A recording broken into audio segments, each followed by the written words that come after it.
ભાવનગર શહેરમાં આવેલા કમોસમી વરસાદને પગલે કાદવ કીચડ અને પાણી ભરાવાની સમસ્યાથી તિલકનગર દેવીપૂજકનગર વિસ્તારના લોકો ત્રાહિમામ પોકારી ગયા છે। તિલકનગરમાં આવેલા દેવીપૂજકનગરમાં મહાનગરપાલિકાના થયેલા ડ્રેનેજ અને પાણીની લાઇનના ખોદકામ બાદ રોડ નહીં બનવાને પગલે કમોસમી વરસાદ થતાં કાદવ કીચડનું સામ્રાજ્ય થયું છે। વાહનો ચાલતા નથી, બાળકો શાળાએ જઈ શકતા નથી, તેથી ઝડપથી રોડ બનાવે તેવી માંગ સ્થાનિકો કરી રહ્યા છે।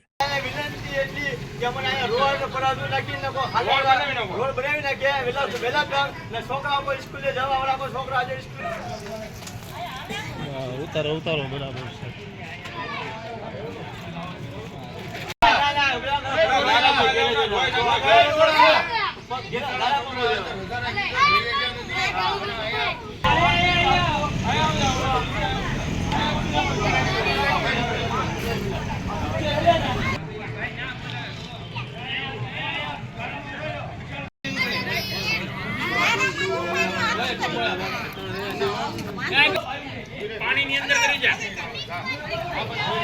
આ બધું ઉતાર જાય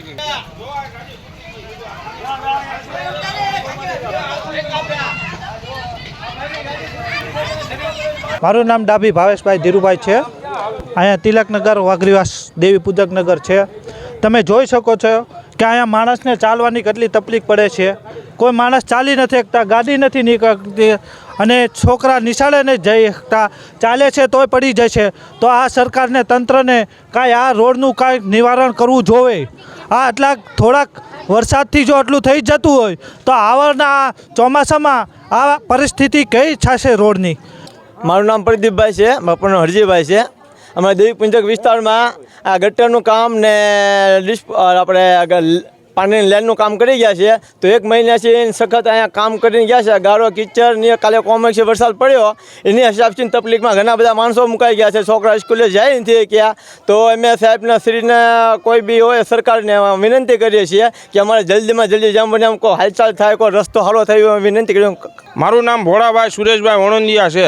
અમારા તિલકનગર દેવીપૂજક વિસ્તારમાં પાણીની લેન નાખી, ગટર લેન કર્યા પછી રોડ બન્યો નથી। અત્યારે હાલવા ચાલવાની બહુ તકલીફ પડે છે। છોકરાના આજ નિશાળે કોઈ જઈ શક્યા નથી અને રિક્ષા છોકરાઓને લેવા નથી આવતી અને સાધન એ કંઈ હાલતા નથી। મંગુબેન મનસુખભાઈ, તિલકનગર। હે આ રોડની આ ખરાબ છે। બે મહિના હે આ રોડ બનાવી દો, રસ્તો બનાવી દો તો અમારે સારું છે।